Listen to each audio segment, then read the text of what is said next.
ಕೇವಲ ಸುಮ್ಮನೆ ನಾವು ಚಿಕ್ಕದಾಗಿ ಒಂದು ಹಾಲ್ ಮಾಡಿಬಿಟ್ಟು ಇಟ್ಬಿಟ್ಟು ಮಾಡಿದ್ರು ಉಪಯೋಗ ಇಲ್ಲ. ಈಗ ಹಿಂದೆ ಪಾಪ ನೋಡಿ, ಈಗ ಚಿಕ್ಕಬಳ್ಳಾಪುರದಲ್ಲಿ ಚಿಕ್ಕದಾಗಿದೆ, ಈಗ ಕೋಲಾರಲ್ಲಿ ಅಲ್ಲಿ ಕೆರೆ ಪಕ್ಕದಲ್ಲಿ ಮಾಡಿದ್ದಾನೆ. ಆ ಕಾಲದಲ್ಲೇ ಮಾಡಿಬಿಟ್ರು, ಅವಾಗ ಅವರ ಆಲೋಚನೆಗಳು ಬೇರೆ ಇತ್ತು. ಆದರೆ ಈಗ ತಡ ಆದ್ರೂ ನಾವು ವಿನೂತನವಾಗಿ ಮಾಡುವಂಥ ಕೆಲಸ ಆಗಿದೆ. ಅದರಿಂದ ಈ ಕಾರ್ಯಕ್ರಮ ಅಚ್ಚುಕಟ್ಟಾಗಿ ಆಗಬೇಕು. ಇದು ನಮಗೆ ಅಲ್ಲಿ 900 ಆಸನಗಳಿದ್ದಾವೆ. ಎಲ್ಲರೂ ಇವತ್ತು ಕೂರುವಂಥದ್ದಕ್ಕಾಗುತ್ತೆ. ಈಗಾಗಲೇ ಬಹುತೇಕ ಪೂರ್ತಿ ಆಗಿದೆ. ಈಗ ನಾವು ನಿರೀಕ್ಷೆ ಎಷ್ಟೇ ಮಾಡಿದ್ರು ನಾಳೆ ಜನ ಬಹಳ ದೊಡ್ಡ ಮಟ್ಟದಲ್ಲಿ ಬರ್ತಾರೆ. ಅದಕ್ಕೆ ನಾವು ಏನ್ ಮಾಡಿದ್ದೀವಿ, ವಿಶೇಷ ಆಹ್ವಾನಿತರು. ಈಗ ಜಿಲ್ಲೆಯಲ್ಲಿ ನಾವು, ನನ್ನ ಮನಸ್ಸಲ್ಲಿ ಇರೋದು ಹೇಳ್ತೀನಿ, ದಯವಿಟ್ಟು ಆಮೇಲೆ ತಾವೆಲ್ಲ ಸಲಹೆ ಕೊಡಿ, ತಪ್ಪಾಗಿ ಭಾವಿಸ್ಬೇಡಿ. ಏನ್ ನಾವು ಅನ್ಕೊಂಡಿದೀವಿ ಅನ್ನೋದು ಹೇಳ್ತೀನಿ. ಜಿಲ್ಲೆಯಲ್ಲಿ ಈಗ 2 ಜಿಲ್ಲೆಯ ಈಗ ಮುಖಂಡರನ್ನ ಕರಿಬೇಕಾ, ಸಂಘಟನೆಗಳ ಮುಖಂಡರನ್ನ ಕರಿಬೇಕಾ, ಎಷ್ಟು ಜನ ಕರಿಬೇಕು, ಅವರಿಗೆ ನಾವು ವಿಶೇಷವಾಗಿ ಗೌರವ ಕೊಡಬೇಕು. ನಮ್ಮ ಜಿಲ್ಲೆ ಮತ್ತು ಕೋಲಾರ ಜಿಲ್ಲೆ, ಖಂಡ ಜಿಲ್ಲೆ. ಆಮೇಲೆ ಬೇರೆ ಬೇರೆಯವರು ಬರ್ತಾರೆ. ಇವತ್ತು ಈಗ ಪತ್ರಿಕಾ ಮಾಧ್ಯಮದವರೇ ಒಂದು 50-60 ಜನ ಬಂದ್ಬಿಡ್ತಾರೆ. ಆಮೇಲೆ ಅಧಿಕಾರಿಗಳಿರ್ತಾರೆ, ಇವರೆಲ್ಲರೂ ಇರ್ತಾರೆ.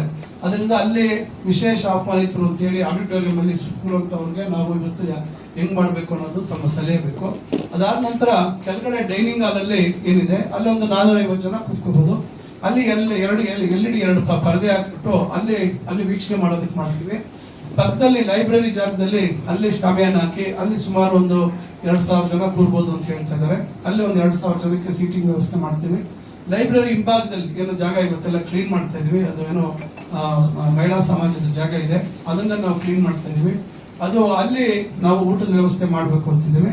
ಇಲ್ಲಿ ಯಾರು ವಿಶೇಷವಾಗಿ ಬರ್ತಾರೆ ಆಡಿಟೋರಿಯಂ ಅಲ್ಲಿ, ಅವರಿಗೆ ಪ್ರತ್ಯೇಕವಾಗಿ ಗಣಪತಿ ರಂಗಮಂದಿರದಲ್ಲಿ ಅವರಿಗೆ ಊಟದ ವ್ಯವಸ್ಥೆಯನ್ನ ಮಾಡಬೇಕು ಅಂತಂದಿದೆ.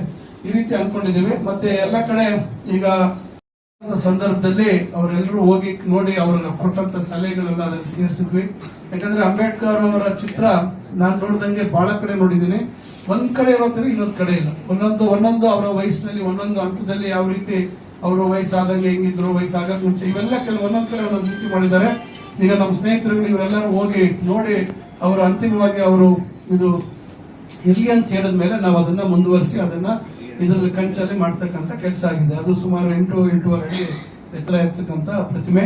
ಅದರಿಂದ ಇವೆಲ್ಲ ಪ್ರಯತ್ನಗಳನ್ನು ಮಾಡಿದ್ದೀವಿ.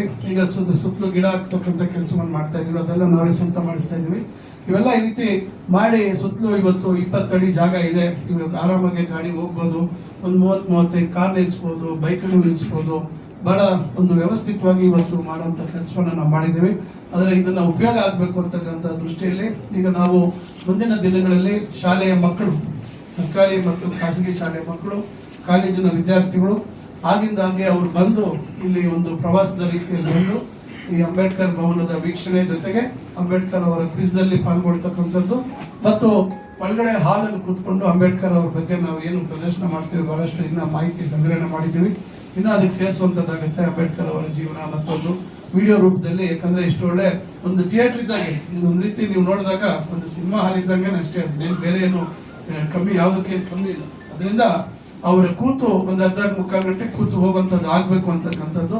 ಆಗ ಅವರಿಂದ ನಾವು ಸ್ವಲ್ಪ ಹಣ ನಾವು ಕಲೆಕ್ಟ್ ಮಾಡಿದಾಗ ಅಲ್ಲಿ ಏರ್ ಕಂಡೀಷನ್ಗೆ ಮತ್ತೊಂದಕ್ಕೆ ಎಲ್ಲದಕ್ಕೂ ನಿರ್ವಹಣೆ, ಟಾಯ್ಲೆಟ್ ಇವೆಲ್ಲ ನಿರ್ವಹಣೆ ಮಾಡೋದಕ್ಕಾಗತ್ತೆ. ಇವತ್ತು ಮಾಡ್ತೀವಿ, ನಾಳೆ ಒಂದು ವಿನ್ಯಾಸ ಮಾಡಿಕೊಟ್ಟಿರುವಂಥದ್ದು.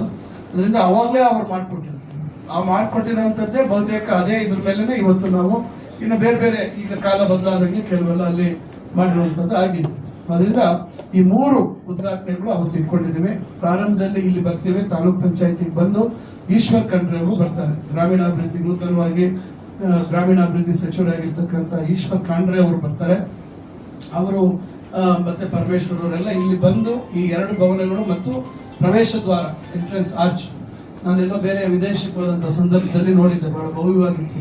ಇಲ್ಲಿ ಅದೇ ರೀತಿ ಮಾಡಬೇಕು ಅಂತ ಇವನ್ನೆಲ್ಲ ಬಹಳಷ್ಟು ಪ್ರಯತ್ನಗಳು ಮಾಡಿ ಇವತ್ತು ಅದು ಕೂಡ ಒಂದು ಮುಕ್ತಾಯ ಅಂತ ಬಂದಿದೆ. ಈಗ ಇಡೀ ಬಿಲ್ಡಿಂಗ್ ಇನ್ನ ಅಧಿಕೃತವಾಗಿ ಇನಾಗ್ರೇಷನ್ ಆಗಿಲ್ಲ. ಈಗೆಲ್ಲ ಸ್ವಲ್ಪ ಅದು ಹಾಳಾಗಿರೋದ್ರಿಂದ ಅದಕ್ಕೆ ಮತ್ತೆ ನವೀಕರಣ ಮಾಡಿ ಮತ್ತೆ ಪೂರ್ತಿ ಬಿಲ್ಡಿಂಗ್ ಇನ್ನೊಂದ್ಸತಿ ಮಾಡೋಣ ಅಂತ ತೀರ್ಮಾನ ಆಗಿದೆ. ಅದರಿಂದ ಈಗ ಈ ಭವನಗಳು ಮಾತ್ರ, ಈ ಸಭಾಂಗಣ ಮತ್ತು ಸಭಾಭವನಗಳು ಮಾತ್ರ ಮಾಡೋಣ ಅಂತಕ್ಕಂಥದ್ದಿದೆ. ಅದರಿಂದ ಮೊದಲು ಇಲ್ಲಿ ಬಂದು ನಂತರ ಆಜಾದ್ ಚೌಕ್ ಹೋಗಿ ಅಲ್ಲಿ ಒಂದು ಸರಳವಾಗಿ ಮಾಡ್ತೀವಿ. ಯತೀಂದ್ರ ಸಿದ್ದರಾಮಯ್ಯ ಅವರು ಬರಬೇಕಿತ್ತು, ಅವರು ಪೂರ್ವ ನಿಗದಿತ ಕಾರ್ಯಕ್ರಮ ಕಲಬುರಗಿಗೆ ಹೋಗ್ತಾ ಇರೋ ಕಾರಣದಿಂದ ಅವರು ಬರಕ್ ಆಗ್ತಾ ಇಲ್ಲ. ಅವರು ನೀವು ಮಾಡ್ಕೊಳ್ಳಿ ಕಾರ್ಯಕ್ರಮ ಅಂತ ನಮಗೆ ಅನುಮತಿಯನ್ನು ಕೊಟ್ಟಿದ್ದಾರೆ. ಅದಾದ ನಂತರ ನಾವು ಅಲ್ಲಿಂದ ನೇರವಾಗಿ ಅಂಬೇಡ್ಕರ್ ಭವನಕ್ಕೆ ಬರ್ತೀವಿ. ಅಲ್ಲಿ ಕಾರ್ಯಕ್ರಮ, ಭವನದ ಉದ್ಘಾಟನೆ, ಅಂಬೇಡ್ಕರ್ ಅವರ ಪ್ರತಿಮೆಯ ಒಂದು ಉದ್ಘಾಟನೆ, ನಂತರ ಬುದ್ಧರ ವಿಗ್ರಹವನ್ನು ನಾವು ತಂದಿದ್ದೇವೆ. ಬುದ್ಧರವರ ಒಂದು ಮೂರ್ತಿಯನ್ನ, ಗೌತಮ್ ಬುದ್ಧ ಅವರ ಮೂರ್ತಿ, ಅದರ ಒಂದು ಉದ್ಘಾಟನೆ ಇರ್ತದೆ. ಆಮೇಲೆ ಕಚೇರಿ, ತಾಲೂಕು ಸಮಾಜ ಕಲ್ಯಾಣ ಇಲಾಖೆ ಕಚೇರಿ ಕೂಡ ಅಲ್ಲಿಂದ ಇನ್ಮೇಲೆ ಕಾರ್ಯನಿರ್ವಹಿಸುತ್ತೆ. ಈಗ ಖಾಸಗಿ ಜಾಗದಲ್ಲಿದೆ. ಈಗ ಅವ್ರು ಅಲ್ಲಿದ್ರೆ ನಮ್ಗೆ ನಿರ್ವಹಣೆ ಸುಲಭ ಆಗುತ್ತೆ ಅನ್ನೋ ಕಾರಣಕ್ಕೆ ಅವ್ರಿಗೂ ಅಲ್ಲೇ ಅವಕಾಶ ಮಾಡಿಕೊಟ್ಟಿದ್ದೀವಿ. ಆ ಒಂದು ಕಚೇರಿ ಉದ್ಘಾಟನೆ ಆಗುತ್ತೆ ಮತ್ತು ಇದೊಂದು ರಾಜ್ಯದಲ್ಲಿ ವಿಶಿಷ್ಟವಾಗಿ ಅಂಬೇಡ್ಕರ್ ಭವನವನ್ನು ನಿರ್ಮಾಣ ಮಾಡಿದ್ದೀವಿ.